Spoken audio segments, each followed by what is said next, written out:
അതായത് പാർട്ടി രാഷ്ട്രീയ ആശയ പ്രചരണത്തിനുള്ള ഉപകരണമാണ് സാഹിത്യം. കാരണം ഏറ്റവും പ്രോഗ്രസീവായിട്ട് ഉള്ള കാര്യം അതാണല്ലോ. EMSൻ്റെയും MN കുറുപ്പിൻ്റെയും പിന്നെ അതുപോലെ അന്നത്തെ P ഗോവിന്ദപിള്ളയുടെയും എല്ലാം നേതൃത്വത്തിൽ ദേശാഭിമാനി സ്റ്റഡി സർക്കിൾ ഉയർന്നു വരുന്നത്. അത് അവർ അതേസമയം ഈ കേരളത്തിലെയും ഇന്ത്യയിലെയും ഒക്കെ നമ്മുടെ പ്രാചീന സാഹിത്യത്തെയൊക്കെ പുതിയ രീതിയിൽ വ്യാഖ്യാനിക്കാനുള്ള ശ്രമങ്ങളൊക്കെ EMS നടത്തിയിട്ടുണ്ട്. രാഷ്ട്രീയം സർഗാത്മകമാകുമ്പോൾ മുദ്രാവാക്യം കലയാകുന്നു എന്ന് പറയുന്നത്.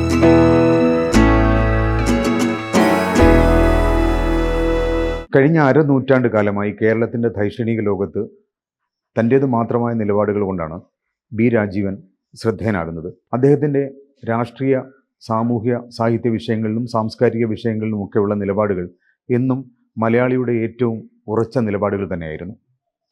സർ, ഈ EMSനെ കുറിച്ചുള്ള EMSുമായിട്ട് നടത്തിയിട്ടുള്ള സംവാദം, അങ്ങനെ ആ ഒരു സംവാദം നടക്കുന്നതിൻ്റെ ഒരു അന്തരീക്ഷം എന്തായിരുന്നു അന്ന് കേരളത്തിൽ? അല്ല, അത് ഈ പുരോഗമന സാഹിത്യ പ്രസ്ഥാനം ആദ്യകാലം സോവിയറ്റ് യൂണിയൻ്റെ സാഹിത്യ നിലപാടുകളെ അതേപടി പിന്തുടരുന്നതായിരുന്നു EMS ഒക്കെ നേതൃത്വം കൊടുത്ത പുരോഗമന സാഹിത്യ പ്രസ്ഥാനത്തിൻ്റെ സ്വഭാവം. അതായത് പാർട്ടി രാഷ്ട്രീയ ആശയ പ്രചരണത്തിനുള്ള ഉപകരണമാണ് സാഹിത്യം. കാരണം ഏറ്റവും പ്രോഗ്രസീവായിട്ട് ഉള്ള കാര്യം അതാണല്ലോ. മനുഷ്യ നന്മയ്ക്കും സാമൂഹ്യ നന്മയ്ക്കും എല്ലാം വേണ്ടിയിട്ട് വിപ്ലവകരമാകണം, വിപ്ലവാശയങ്ങൾ പ്രചരിക്കണം. അതുകൊണ്ട് അത്തരത്തിലുള്ള ആശയ പ്രചാരണത്തിന് വേണ്ടിയിട്ടുള്ള ആയിരിക്കണം സാഹിത്യം, അതായിരിക്കും ഉത്തമ സാഹിത്യം. അപ്പോൾ ഈ ശുദ്ധകല എന്നൊരു ഒരു വശത്തിന് വേറൊരു സങ്കല്പവും ഇത്തരത്തിലുള്ള പ്രചരണത്തിന് വേണ്ടിയിട്ടുള്ള സാഹിത്യ സങ്കല്പമായിട്ട് രണ്ടായിട്ടത് വേർതിരിഞ്ഞു. ഇത് സോവിയറ്റ് യൂണിയനിലെ ഷ്ഡാനോവിൻ്റെയും മറ്റുമൊക്കെയുള്ള വളരെ പ്രസിദ്ധമായിട്ടുള്ള നിലപാടുകളുണ്ടല്ലോ. ജോർജ് ലൂക്കാച്ചിനൊക്കെ പോലുള്ള ആളുകൾക്ക് പോലും റഷ്യയിൽ നിലനിൽക്കാൻ പറ്റാത്ത വിധത്തിൽ അത് വളരെ യാന്ത്രികമായി തീർന്നു. അത് തന്നെയാണ് ഇവിടെ പുരോഗമന സാഹിത്യ പ്രസ്ഥാനം ആദ്യകാലത്ത് കമ്മ്യൂണിസ്റ്റ് പാർട്ടിയുടെ നേതൃത്വത്തിൽ അത് നടപ്പാക്കാൻ ശ്രമിച്ചു. പക്ഷെ അതുകൊണ്ടാണ് മുണ്ടശ്ശേരിയുടെയും മറ്റും നേതൃത്വത്തിൽ അതിൽ തന്നെ അന്നൊരു സ്പ്ലിറ്റ് ഉണ്ടാകുന്നത്. അതാണ് അന്ന് ഇപ്പോൾ നമ്മൾ CPIയിലേക്ക് പോയിട്ടുള്ള പല ആളുകൾ, അന്നത്തെ പല വയലാർ രാമവർമ്മയെ പോലുള്ള എഴുത്തുകാർ, ഇവരെല്ലാം മുണ്ടശ്ശേരിയുടെ കൂടെ പോയി.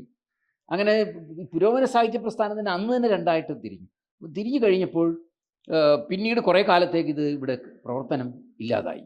പിന്നീടാണ് ഏതാണ്ട് അടിയന്തരാവസ്ഥ കാലമാകുമ്പോഴേക്കാണ് ദേശാഭിമാനി സ്റ്റഡി സർക്കിളിൻ്റെ രൂപത്തിൽ EMSൻ്റെയും MN കുറുപ്പിൻ്റെയും പിന്നെ അതുപോലെ അന്നത്തെ P ഗോവിന്ദപിള്ളയുടെയും എല്ലാം നേതൃത്വത്തിൽ ദേശാഭിമാനി സ്റ്റഡി സർക്കിൾ ഉയർന്നു വരുന്നത്. അപ്പോൾ ആ സമയത്തും ദേശാഭിമാനി സ്റ്റഡി സർക്കിളിൻ്റെ സമയത്തും ഏതാണ്ട് ആ പഴയ സ്പ്ലിറ്റിൻ്റെ കാലത്തെ നിലപാടുകളെ ന്യായീകരിക്കാനാണ് EMS ഒക്കെ ശ്രമിച്ചത്. അത് അവർ അതേസമയം ഈ കേരളത്തിലെയും ഇന്ത്യയിലെയും ഒക്കെ നമ്മുടെ പ്രാചീന സാഹിത്യത്തെയൊക്കെ പുതിയ രീതിയിൽ വ്യാഖ്യാനിക്കാനുള്ള ശ്രമങ്ങളൊക്കെ EMS നടത്തിയിട്ടുണ്ട്. എന്നാൽ അടിസ്ഥാനപരമായി ഈ സ്പ്ലിറ്റ് ഉണ്ടല്ലോ, ഈ ശുദ്ധ കലാവാദവും പ്രയോജന കലാവാദവും തമ്മിലുള്ള ആ ഒരു വേർതിരിവ് അപ്പോഴും നിലനിന്നിരുന്നു. കല അടിസ്ഥാനപരമായി ഒരു സർഗാത്മകമായ ഒരു പ്രവർത്തനമാണെന്നും അത് തന്നെ പൊളിറ്റിക്കലാണെന്നും ഏറ്റവും ഉയർന്ന രാഷ്ട്രീയ പ്രവർത്തനം തന്നെ സർഗാത്മകമാകണം എന്ന്. അതാണല്ലോ ഞാൻ അന്ന് ഒരു ലേഖനം എഴുതിയിട്ടുണ്ടായി ആ കാലത്ത്.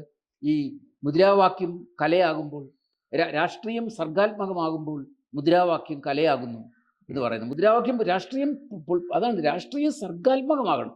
അതിന് പകരം പാർട്ടി പരിപാടി അല്ലെങ്കിൽ പാർട്ടിയുടെ തന്ത്രങ്ങൾ, അടവുകൾ, ഇതൊക്കെയാണല്ലോ സമൂഹത്തിൽ പ്രചരിക്കുന്നത്, ഓരോ കാലത്തും പ്രാവർത്തികമാകുന്ന കാര്യം.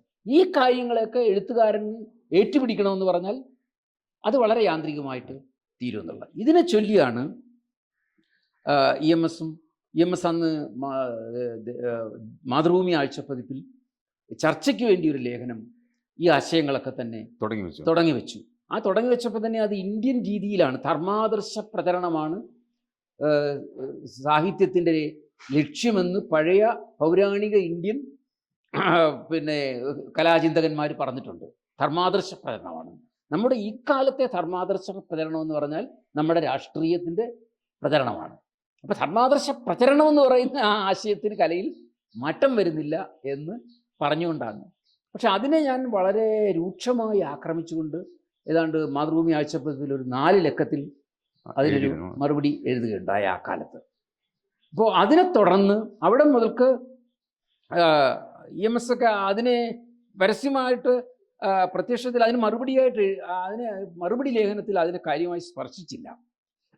പക്ഷെ ഞങ്ങൾ തമ്മിൽ പിന്നെ ചില കത്തിടപാടുകൾ നടത്തുകയും മറ്റുമൊക്കെ ഉണ്ടായി, പല കാരണങ്ങളാണ്.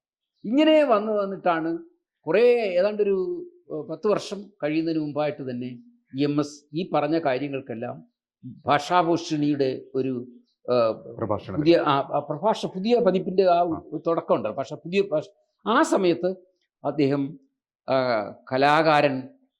കലാസൃഷ്ടിയെ സംബന്ധിച്ചിടത്തോളം സർവതന്ത്ര സ്വതന്ത്രനാണ് എന്ന രീതിയിൽ സ്വയംവിമർശനം നടത്തി. ഈ സ്വയംവിമർശനം അന്ന് അനുയായികൾക്കൊന്നും ഉൾക്കൊള്ളാൻ കഴിഞ്ഞില്ല, ഇപ്പോഴും ഉൾക്കൊള്ളാൻ പറ്റിയിട്ടില്ല. പക്ഷേ EMS വളരെ ഡീപ്പായിട്ട് അത് ഈ ക്രിയേറ്റിവിറ്റി എന്ന് പറയുന്ന ഒരു തലത്തെ EMSന് ഉൾക്കൊള്ളാൻ പറ്റി. കാരണം ജീവിതത്തിൻ്റെ എല്ലാ മേഖലകളിലും ക്രിയേറ്റിവിറ്റിക്ക് മാത്രമേ റെവല്യൂഷണറി ആകാൻ പറ്റൂ. ക്രിയേറ്റീവ് അല്ലാത്ത ഒന്നിന് റെവല്യൂഷണറി ആകാൻ പറ്റില്ല. ഇതൊക്കെ ഞാൻ EMSനോട് നേരിട്ട് തന്നെ സംസാരിച്ചുള്ള കാര്യങ്ങളാണ്. അപ്പോൾ അങ്ങനെ ആ ഒരു ബോധ്യം EMSന് ഉണ്ടായതിൻ്റെ ഫലമായിട്ടാണ് കലാകാരൻ സർവതന്ത്ര സ്വതന്ത്രനാണ്, ആ സർഗാത്മകതയിൽ നിന്നാണ് വിപ്ലവകരമായ രാഷ്ട്രീയം ഉണ്ടാകേണ്ടതെന്ന് അർത്ഥത്തിൽ EMS. അതാണ് പിന്നീട് ഞാൻ ആ സംവാദമൊക്കെ ഒന്നിച്ചേർത്തിട്ടാണ് EMSൻ്റെ സ്വപ്നം എന്ന് പറയുന്ന പുസ്തകം DC പബ്ലിഷ് ചെയ്ത ആ പുസ്തകം ഇറക്കിയത്. അതായിരുന്നു പശ്ചാത്തലം. ഇപ്പം പിന്നീട് അതിനുശേഷം ഞാൻ എൻ്റെ നിലപാട് ഇതൊക്കെ എന്ന് വെച്ചാൽ യൂറോപ്പിലൊക്കെ തന്നെ ഇപ്പോൾ ഫ്രാങ്ക്ഫർട്ട് സ്കൂളിൻ്റെ കാലത്ത് തന്നെ ജോർജ് ലൂക്കാച്ചും അഡോണയും ബ്രെക്റ്റും വാൾട്ടർ ബെഞ്ചാമിനും ഒക്കെ നടന്ന തർക്കങ്ങളിൽ ഈ പ്രശ്നം യൂറോപ്പിൽ പരിഹരിക്കപ്പെടാതെ കടന്നിരുന്നു. ഒരർത്ഥത്തിൽ തർക്കമായിട്ട് തന്നെ നിലനിന്നിരുന്നു. പിന്നീടാണ് അതൊക്കെ ഇപ്പോൾ ഫൂക്കോയുടെയും ദലേസിൻ്റെയും ഗത്താരിയുടെയും ഒക്കെ പുതിയ കലാചിന്ത, അവർ ആധുനികതയെ സമീപിക്കുന്ന രീതി, പുതിയ തരത്തിലുള്ള വലിയൊരു ബ്രേക്ക് ത്രൂ എസ്തെറ്റിക്സിൽ നടന്നു. അതിപ്പോൾ നമ്മുടെ നാട്ടിൽ അത് കാര്യമായി വന്നിട്ടില്ലെന്നേ ഉള്ളൂ. വലിയ ബ്രേക്ക് ത്രൂ വന്നു. അതൊക്കെ EMSൻ്റെ അന്നത്തെ ആ സ്വയംവിമർശന നിലപാടുകളെ സപ്പോർട്ട് ചെയ്യുന്ന വിധത്തിലുള്ളതായിരുന്നു. സാർ, ഈ അനുബന്ധമായിട്ട് എനിക്കൊരു വ്യക്തിപരമായിട്ട് ഓർമ്മയുള്ളത്, ഒരിക്കലും EMSൻ്റെ അടുത്ത് ഞങ്ങളൊരു പുസ്തക പ്രസാധനശാലയുടെ ഒരു കാര്യം സംസാരിക്കാൻ വേണ്ടി പോയപ്പോൾ EMSനെ കുറിച്ചാണ് പുസ്തകം. അപ്പോൾ EMSനോട് ഞങ്ങൾ പറഞ്ഞു പുസ്തകത്തിൻ്റെ പേര് EMS അനുഭവം, അങ്ങനെയാണ് പുസ്തകത്തിൻ്റെ പേരെന്ന് പറഞ്ഞു.